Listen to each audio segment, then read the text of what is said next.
condemned a good man on no other grounds but his faith. Never, she said with conviction. Even when she'd met him all those years ago, Matthew's firm adherence to his Presbyterian beliefs had been balanced by an innate sense of justice. So what did I do wrong? "We, honey. He's my son too," she sighed, tightening her hold on his hand. "We let him go too early. We left his formative years to men like Cotton Mather, men who see the world as either black or white." Alex leaned her head on his shoulder.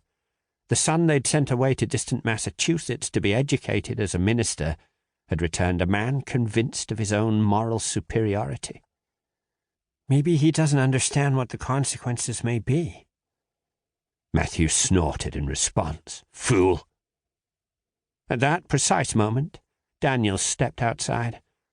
The long black coat he'd discarded upon arriving was now back in place, but he'd shoved the collar into one of his pockets, a discreet froth of white lace spilling out. "Da," he began, but Matthew held up his hand. "Go. Until you've sorted the mess you've caused, you're not welcome here. And you best pray neither we, Carlos, nor Robert end up dead because of you." "Dead?" Daniel's voice shook. "Because of me? Is it my fault Robert struck that poor man over the head?" "No. But is it your fault he felt compelled to do so?" "Aye." "Da," Daniel groaned. "You're making too much of this. At most, they'll fine Robert and deport Carlos, and—" "This is Carlos' home," Alex cut in. "He is also your sister's priest. What will she think about all this?" Daniel's regular features tightened into a dark scowl. As a Presbyterian minister, he had major problems accepting the fact that Sarah had converted to Catholicism some years back, was raising her children as Catholics as well. Come to think of it, Matthew had problems with this as well, now and then expressing the hope that maybe his grandchildren would find it in them to return to the true kirk. "I did as I had to do," Daniel said, straightening up to his full, rather impressive height. The only one of their sons who overtopped his father by an inch or so. Daniel Graham was a good-looking man, bright blue eyes contrasting with his dark hair. "I guess that's what Pilate said as well," Alex retorted. Daniel's face fell. "Is that what you think of me? Truly?" He looked from one to the other, and suddenly he was no longer a 26-year-old self-assured young man. He was that lanky adolescent boy who'd set off to Boston with the intention of living up to his father's dreams.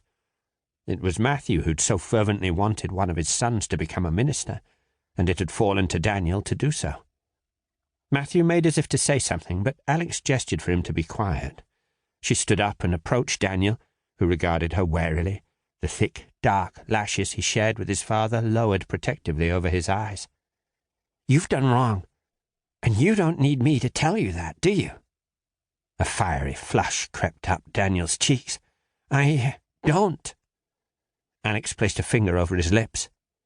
"Now is not the time to bandy words. Do as your father says. Leave before we've all said things we shouldn't." She nodded in the direction of Temperance, at present sitting under the huge white oak surrounded by her sisters-in-law and an assortment of Graham children. "Take your wife and children with you and ride over to the Leslies. We'll send Jonah and Malcolm with you."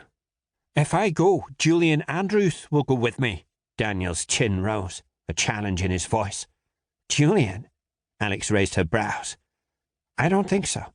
He is as upset as we are." She took his hand and squeezed it. "Go." There was a darkness in Daniel's eyes that made Alex's heart contract. "Forever?"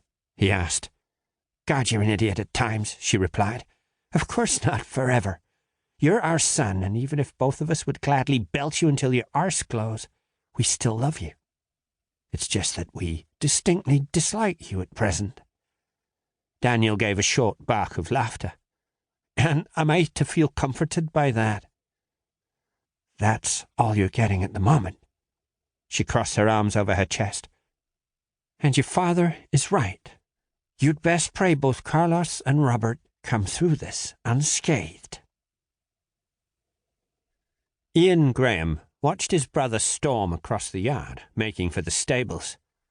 Daniel was the brother he knew the least, having seen him only intermittently since he'd left for